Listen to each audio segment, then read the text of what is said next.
Friends, welcome to Namo vlog and welcome to my another vlog. आज जो है वो 2020 की पहली सुबह है और फजर की नमाज़ हुई है अभी अभी। और हम लोगों ने डिसाइड किया कि हम जो है वो 2020 की शुरुआत ऐसे करते हैं कि अपना जो हमारा प्यारा सा स्टाइल है समंदर लेके चलते हैं खाना, और वहाँ बैठ के नाश्ता खाना जो भी है वो करते हैं और थोड़ा सा एंजॉय करके आते हैं इसको, इस सुबह को, प्यारी सी साल की पहली सुबह को सेलिब्रेट करके आते हैं। ये जो मेरे हाथ में आपको दिख रही है ये जो है बास्केट है जिसके अंदर हम कुछ भी रख के लेके पिकनिक की तरह समंदर पे जाते हैं। तो मैंने कीमा आलू बनाया है और शलजम पालक गोश्त है वो गरम करके पैक कर लिया है लंच बॉक्स में, और वो इसमें रखेंगे, प्लेट्स रखेंगे और फिर चलेंगे समंदर। और हाँ, अगर आपको अच्छी अच्छी मज़े की रेसिपीज़ देखनी है तो मेरा कुकिंग का चैनल है खापा, उसे जाइए और सब्सक्राइब करिए। वहाँ पे आपको ज़बरदस्त सी रेसिपीज़ मिलेंगी और ये जो अभी शलजम पालक गोश्त बनाया ना इसकी रेसिपी भी वहाँ पे मिलेगी आपको, ज़बरदस्त सी। और हाँ, एक्चुअली खापा मेरा चैनल नहीं है, वो हमारा चैनल है क्योंकि हम तीनों बहन भाई उस पर वीडियोज़ डालते हैं। और हाँ, मेरे साथ मान भी हैं प्यारे प्यारे। हैप्पी न्यू ईयर सबको। हैप्पी न्यू ईयर, आप सबको भी हैप्पी न्यू ईयर। चलो चलते ये बास्केट है, अब हम मान इसको बताएंगे कि कैसे इसमें सामान रखते हैं। ये देखो कैसे मस्त मस्त बास्केट है ना ये। तो इसको ऐसे खोलेंगे पहले, ठीक है। बिल्कुल फोल्ड हो जाती है ये ऐसे बास्केट बन जाएगी भाई। ये देखो ये ऐसे मस्त सी बास्केट बन गई। इसके अंदर रखेंगे खाना।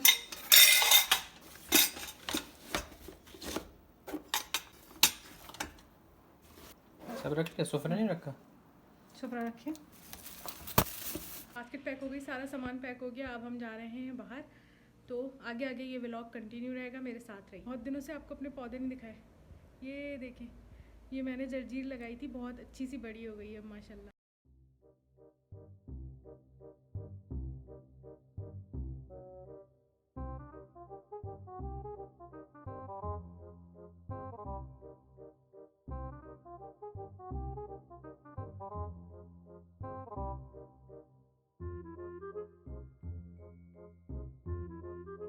दो 2020 की पहली सुबह और ये प्यारा सा समंदर, और ये है हमारा नाश्ता। नाश्ता ज़रा अच्छे से दिखाती हूँ और तमीज़ दिखाती हूँ आप लोगों को। पहले व्लॉग में शायद तमीज़ के बारे में बात हुई थी, जो रोटी होती है, मगर दिखाई नहीं थी।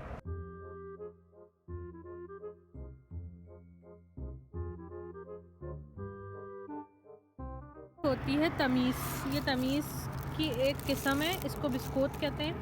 ये बिस्किट जैसी होती है, इसका टेस्ट बिस्किट जैसा होता है और थोड़ी कड़क कड़क सी होती है, बहुत मज़े की होती है। थैली में रखना इसलिए ज़रूरी है क्योंकि बहुत जल्दी सूख जाती है, फिर खाई नहीं जाती। और ये है आईदी, नॉर्मल तमीज़ है ये। इसका ये साइज़ होता है, इतनी बड़ी होती है ये, इसके आगे मेरा हाथ इतना छोटा सा है। और यहाँ से ये हमने खाई हुई है। वो तमीज़ नहीं होती जो घर साबुत पहुँचे, गोल तमीज़ जब गरम गरम तंदूर से मिलती है तो उसी वक्त खा ली जाती है। हाँ जी, तो हमने नाश्ता कर लिया है, खाना खा लिया जो घर से लेके आए थे, और ज़बरदस्त सा मौसम हो रहा है, बादल आए हुए हैं, ठंडी ठंडी हवा चल रही है, सुबह सुबह का टाइम है। और पीछे मेरे व्यू तो दिख ही रहा है आपको कितना ज़बरदस्त हो रहा है। और अगर आपने कभी लाइफ में ऐसा कुछ नहीं किया तो ज़रूर करें, बड़ा मज़ा आता है ऐसी छोटी छोटी सी कुछ भी काम करके। और ख़ास तौर पे ये समंदर आके साइड पे बैठ के कुछ खाने पीने में तो बहुत ही मज़ा आता है। मौसम को मौसम अच्छा ज़रूरी होना चाहिए, क्योंकि यहाँ पे जब गर्मियाँ होती है तब ज़रा भी दिल नहीं करता, तब तो हम कभी भी नहीं आते, अच्छे मौसम में ही आते। और मेरी शक्ल जो ऐसी आपको लग रही है वो इसलिए क्योंकि मेरे सर में बहुत दर्द हो रहा है जब से मैं सो के उठी हूँ। जब से सर में दर्द हो रहा है, पैराडोल भी खा चुकी हूँ, उसके बावजूद अभी तक सर में दर्द। और हाँ, आप लोगों से एक दुआ की दरख्वास्त थी। मेरे चचा जो हैं उनकी तबीयत थोड़ी ठीक नहीं है, तो उनके लिए सब अपनी दुआओं में उनको बहुत ज़्यादा याद रखें। उनके लिए ख़ास तौर पे दुआ करें कि अल्लाह ताला उनको कामिल शिफा अता फरमाए। प्लस मान के जो भाई हैं, ये पीछे जो शोर आ रहा है ना, ये ट्रक जा रहा है, इसका आ रहा है, ये चला जाए फिर बात करती हूँ। और मान के बड़े भाई हैं, उनकी भी तबीयत थोड़ी सी नासाज है, तो उनके लिए भी दुआ करें, उनको भी अपनी दुआओं में याद रखें कि अल्लाह ताला उनको कामिल शिफा अता फरमाए और सेहत और आफ़ियत वाली लंबी ज़िंदगी अता फरमाए। और हाँ, एक बहुत ही मज़े की बात वो ये कि कल जो है वो मान के चैनल पे एक बहुत ही ज़बरदस्त इंटरनेशनल ब्रांड के साथ कोलैब हुआ है मान का। और क्या ऑसम कोलैब है और क्या कंपनी है, क्या ब्रांड है, मज़ा आने वाला है आप लोगों को, तो ज़रूर देखिएगा कल ज़रूर। और हाँ, उसमें आप लोगों के लिए बड़ी ज़बरदस्त सी गिव अवे भी है। हम घर आ गए और कुछ दिनों पहले, तकरीबन 15-20 दिन पहले, मैं IKEA से इंडोर प्लांट्स लेके आई थी। शायद मैंने किसी वीडियो में उसके बारे में बताया भी हो, नहीं बताया तो अभी दिखाती हूँ आपको। 2 प्लांट्स थे। एक बैम्बू तो उसको कुछ भी कर लो वो कभी ख़राब नहीं होता, ना ही वो बढ़ता है ना ही वो घटता है। पता नहीं कैसा प्लांट होता है वो, समझ नहीं आता मुझे। और मुझे प्लांट्स का शौक़ है, बट प्लांट्स के बारे में बहुत ज़्यादा नॉलेज नहीं है। एक और इंडोर प्लांट था, मैं अभी आपको दिखाती हूँ। ये रखा हुआ है, वो जो है बेचारा मर रहा है वो पौधा, तो मुझे समझ नहीं आ रहा मैं उसके साथ क्या करूँ। तो मैंने ये IKEA में ही देखा था कि प्लांट्स के कुछ पत्ते कटे हुए होते हैं, यानी शायद वो जब डेड हो जाते हैं लीव्स, तो वो उनको कट कर देते हैं। तो मैं अभी कैंची लेके बैठी हूँ, सोच रही हूँ उसको कट कर दूँ। अब देखती हूँ वो सर्वाइव कर पाए तो कर जाए, नहीं तो फिर बेचारा मर जाएगा वो। ये प्लांट है, दिख रहा होगा आपको इसकी क्या शक्ल हो गई है। अब मैं आपको दिखाती हूँ इसके पत्ते काट के। IKEA के हर पौधे पे इसकी डिटेल्स होती हैं। आप में से अगर किसी को इसका प्रॉपर पता है साइंस क्या है तो मुझे बताइएगा। मुझे तो ये समझ में आता है कि ये इसकी ग्रोथ लिखी हुई है कि इतने से इतने सेंटीमीटर तक ग्रो होता है। ये यहाँ ये लिखा हुआ है, इसका मतलब ये है कि इंडोर प्लांट है, इसको घर के अंदर रखें, बाहर रखने का नहीं है। और ये इसको डायरेक्ट सनलाइट से बचाएं, यानी सनलाइट डायरेक्ट नहीं पड़नी चाहिए इसके ऊपर। ये इसका टेम्परेचर लिखा हुआ है कि इसको 5 डिग्री मिनिमम टेम्परेचर के अंदर रखें, 5 डिग्री सेल्सियस तक। और पानी का लिखा हुआ है कि इसको बहुत कम इस तरह से पानी दिया जाए, ना बहुत ज़्यादा ना बहुत कम, मीडियम पानी दिया जाए इसको। ये देखें, इसके सारे डेड लीव्स निकाल रही हूँ। ये मैंने IKEA में ही देखा था, अब आई डोंट नो कि ये कितना वर्क करता है।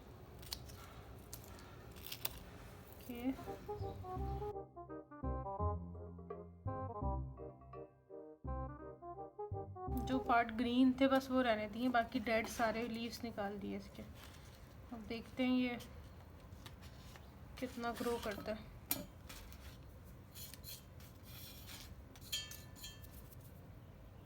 और ये है बैम्बू, ये तो माशाल्लाह जैसा लाओ वैसे ही रहता है।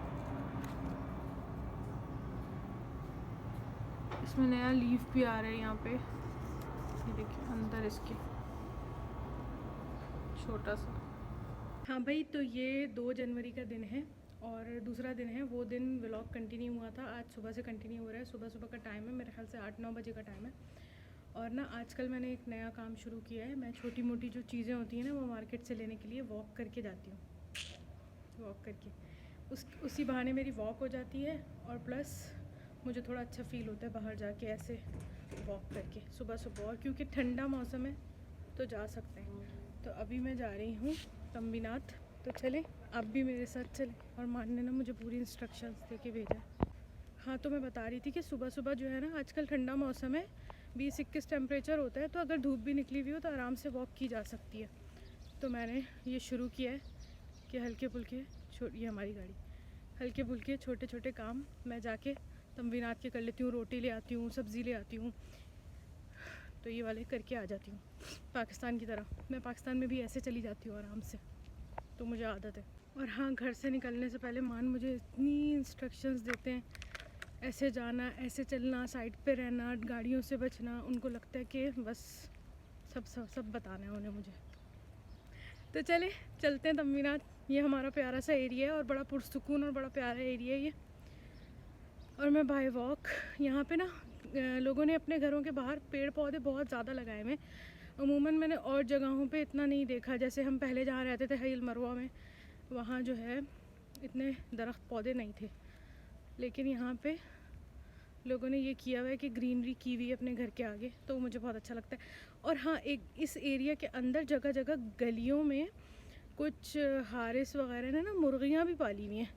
तो एक आगे 2-3 गलियाँ छोड़ के एक गली है, वहाँ बहुत सारी मुर्गियाँ और एक मुर्गा है, और मेरे ख्याल से 4-5 मुर्गियाँ हैं, वो वहाँ पे होते हैं। तो मैं किसी दिन वॉक करके ही वहाँ जाऊँगी, या अगर गाड़ी में भी गई तो मैं आपको ज़रूर दिखाऊँगी वो मुर्गियाँ। और हाँ, अगर आपको मुर्गियाँ मेरे दिखाने से पहले देखनी है तो उसामा ज़िया ने एक व्लॉग बनाया था, चिकन्स इन जद्दा, इस तरह से कुछ करके, उसमें वो मुर्गियाँ हैं, तो आप देख सकते हैं जाके। बस सिंपल सा व्लॉग है, कोई इतना ज़्यादा कुछ नहीं है। और मैं इस व्लॉग में ज़्यादा से ज़्यादा आपसे बातें करूँगी जब तक मैं तमिलनाडु पहुँचूँगी। ये तो देख लो, हमारा ये ना मेन हाईवे जो है ना, यहाँ पे कोई स्पीडिंग कैमरास वगैरह नहीं लगे हुए। तो लड़के आके यहाँ पे हैवी बाइक्स वाले भी और कार्स वाले भी यहाँ पे रेसिंग करते हैं। इतनी बुरी बुरी रेस लगाते हैं कि 2 गली छोड़ के हमारा घर है और हमारे घर में ऐसे आवाज़ आती है जैसे गली में रेस लगा रहे हैं। लाइफ में ना जो चीज़ें रूल्स से हट के की जाती है ना, वो हमेशा नुकसान देती हैं। जब ट्रैफिक के एक रूल्स हैं, उन्होंने स्पीडिंग के रूल्स बनाए हुए हैं, स्पीड लिमिट्स हैं, सब चीज़ें हैं। जब आप उससे हटेंगे ना तो आप नुकसान उठाएंगे, जब आप उस पर चलेंगे तो आपको कभी भी नुकसान नहीं उठाना पड़ेगा।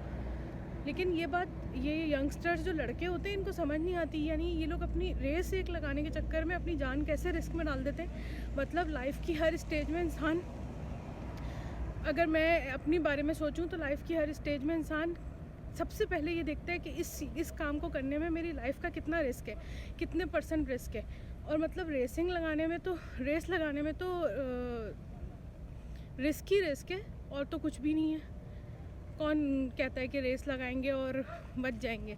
कुछ होता है जब इतनी 200-250 की स्पीड पे आप रेस लगाएंगे और गाड़ी खुदा न खास्ता एक्सीडेंट होता है, पलटती है, कुछ भी होता है, तो फिर बचने के चांसेस कितने % होते हैं ये तो पता होता है ना हर इंसान को भी। लेकिन मुझे समझ नहीं आता कि नौजवान लड़कों को ये बात समझ क्यों नहीं आती। और मेरी सांस फूल चुकी है चल चल के। यहाँ पीछे तमीनात आ गई है, तो मैं वहाँ जाती हूँ, शॉपिंग करती हूँ, उसके बाद आपसे मिलती हूँ। अगर आप लोग सऊदीया से बाहर से कोई भी मुझे देख रहा है तो यहाँ पे जो मिनी मार्केट होती है उसके अंदर ही तंदूर होता है, मखबस होता है, यानी मखबस तंदूर को कहते हैं, जहाँ रोटी पकती है। तो ये मेरे पीछे आपको दिख रहा है, और दिखाती हूँ अच्छे से। ये इस तरह से तमीनात के अंदर ही गेट है, और ये पूरा यहाँ रोटियाँ पकी हुई रखी हैं। ये पूरा मखबस है, ये जो है इस तंदूर में रोटियाँ पकती हैं। आप लोगों को तंदूर तो दिखा रही हूँ, और ख़ुद रोटी लेने आई थी। ये नहीं पता तंदूर तो ऐसे बंद पड़ा हुआ है जैसे हमेशा से बंद है। रोटी पकी ही नहीं है आज, कुछ भी नहीं है रोटी वोटी यहाँ। ये जो पकी हुई समोलियाँ रखी हुई हैं पता नहीं कब की। शॉपिंग कर ली मैंने, और अब बारी है। रोटी तो मिली नहीं वहाँ पे, बताया तो था आपको कि तंदूर जो है ना वो ठंडा पड़ा हुआ था ऐसे, तो रोटी नहीं मिली। तो उसी के बराबर में फूल तमीज़ की दुकान है, फूल तमीज़ से यहाँ से तमीज़ लेंगे, क्योंकि रोटी तो चाहिए हमें, और कोई ऑप्शन नहीं है हमारे पास, दूसरी कोई तमीनात नहीं है यहाँ। और रोटी क्यों नहीं मिली और तंदूर ठंडा क्यों पड़ा हुआ था, उसके पीछे एक कहानी है। वो कहानी अभी जब तमीज़ लेके हम यहाँ से वापस घर जाएंगे ना तो आपको बताऊँगी, ठीक है? मेरे साथ रहिए। उस वक्त तो लग रहा था सर्दियाँ और बड़ी अच्छी वॉक हो जाएगी, ठीक ठाक धूप निकली हुई है, गर्मी लग रही है। अब जब तक तमीज़ बन रही है तब तक वो कहानी सुनाती हूँ। कहानी ये है कि एक हमारी अच्छी वाली तमीनात थी इसी लाइन में आगे। वो जो है बेचारी 2 हफ्ते पहले जल गई, जुम्मे के दिन उसको आग लग गई और वो ख़त्म हो गई। इतनी बुरी आग लगी कि तमीनात जल के हर चीज़ ख़त्म हो गई। अब वो दोबारा से सारा मलबा वलबा वहाँ से उठा और दोबारा से रेनोवेट हो रही है वो तमीनात।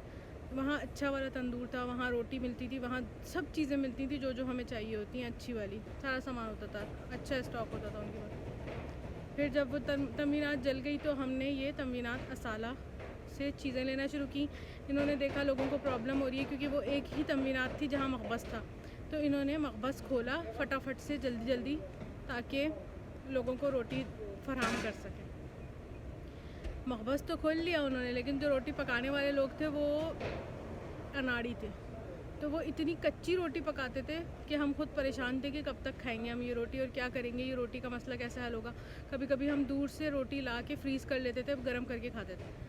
तो लोगों ने शिकायत की होगी या उनको खुद एहसास हो गया कि वो कच्ची रोटियां पका रहे। अब आज उन्होंने तंदूर ही ठंडा छोड़ दिया, बंद कर दिया। मुझे लग रहा है अब खुलेगा नहीं वो तंदूर।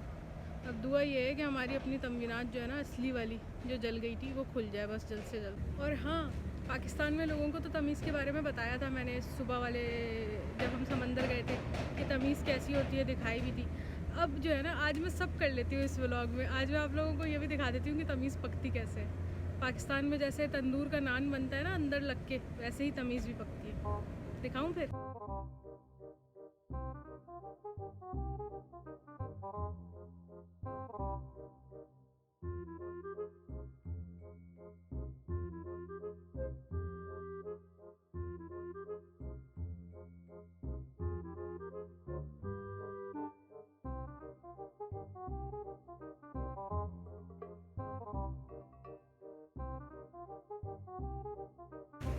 तमीज़ वाले अंकल को मेरी उर्दू सुन के इतनी खुशी हुई, उनको लगा जैसे अपने मुल्क का कोई आ गया हो। मुझसे पूछ रहे हैं आप पाकिस्तान से इंडिया से? मैंने बताया पाकिस्तान से हूँ। तो कहने लगे पाकिस्तान में कहाँ से? मैंने कहा पाकिस्तान में कराची से हूँ। कहने लगे कराची में कहाँ से हैं? मैंने बोला कराची में नाज़माबाद से हूँ। तो कह रहे मैं भी कराची में 14-15 साल रहा हूँ। वो थे कहीं पठान, कोई NWFP के थे शायद, पता नहीं कहाँ के, मुझे समझ नहीं आया। उन्होंने बताया था अपनी जगह का नाम है पाकिस्तान के, वो भी कह रहे कराची में 14-15 साल रहा हूँ मैं, और लसबेला पे रहे हैं कराची में। फिर उनको आप यहाँ क्या काम करते हैं? मैंने बताया भाई मैं यूट्यूब का चैनल है मेरा, यूट्यूबर हूँ। तो फिर उनके साथ एक और पाकिस्तानी कोई साहब थे, लड़के थे, उन्होंने पूछा आपके चैनल का नाम क्या है? तो मैंने उनको मानकर और अपना चैनल सब्सक्राइब करवा दिया। ऐसे पकड़ते हैं यूट्यूब के सब्सक्राइबर, ठीक है? समझ आया ना? अब मैं जा रही हूँ घर सामान उठा के। तमीज़ भी ले ली मैंने, और मेरा दिल कर रहा है अब मैं रोज़ाना आप लोगों के लिए ऐसे ही सादा सौंफ खुशबू जो मान बोलते हैं ना, अब समझ में आया मुझे क्यों बोलते हैं कि वाकई में इसमें तो सिर्फ बातें करनी होती हैं। सादा सौंफ खुशबू व्लॉग बनाऊँ, और जब तक सर्दियाँ हैं जब तक तो बनाऊँ, क्योंकि मैं जब तक सर्दियाँ हैं मुझे बहुत अच्छा लगता है ऐसे बाय वॉक सुबह सुबह बाहर जाना।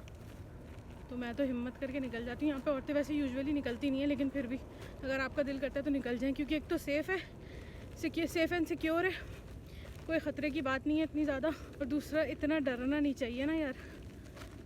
कब तक घर में घुस के बैठे रहेंगे? निकलना चाहिए, थोड़ा बाहर की हवा भी लेनी चाहिए। तो चलते हैं घर, और घर चल के मैं आपसे मिलती हूँ। और एक बात बताऊँ मज़े की, इतना कोई मज़ा आ रहा है वॉक करते करते व्लॉग करने में, इस तरह बातें करने में।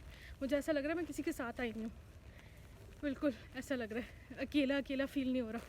तो भाई मैं तो अब जब भी वॉक करने आऊँगी तो आप लोगों से ऐसी बातें करूँगी व्लॉग करके। और हाँ, एक बहुत मज़े की और बहुत ज़बरदस्त बात है, मान का जो है वो एक इंटरनेशनल ब्रांड है सऊदीया के अंदर, और उसके साथ कोलैब हुआ है, और वो उसकी वीडियो की एडिटिंग के प्रोसेस में बहुत ज़्यादा बिजी हैं। तो वो वीडियो आज शाम 3 बजे तक आ जाएगी इंशाल्लाह। और अगर आपको देखनी है ना कि वो क्या है, कोई अंत वीडियो है, ज़रूर जाके देखिए उनके चैनल पे। और अगर आप सिर्फ मेरे चैनल पे ही हैं, आपको नहीं पता उनका चैनल, तो उनका चैनल सलमान इमदाद है, जाके सर्च करें और देखें उनकी वीडियो। ये मैं आ गई घर, अब अंदर जाते हैं। और अगर और लंबा करना हुआ ये व्लॉग तो कंटिन्यू रखूँगी, या फिर शायद यहीं पे ये व्लॉग एंड हो जाए।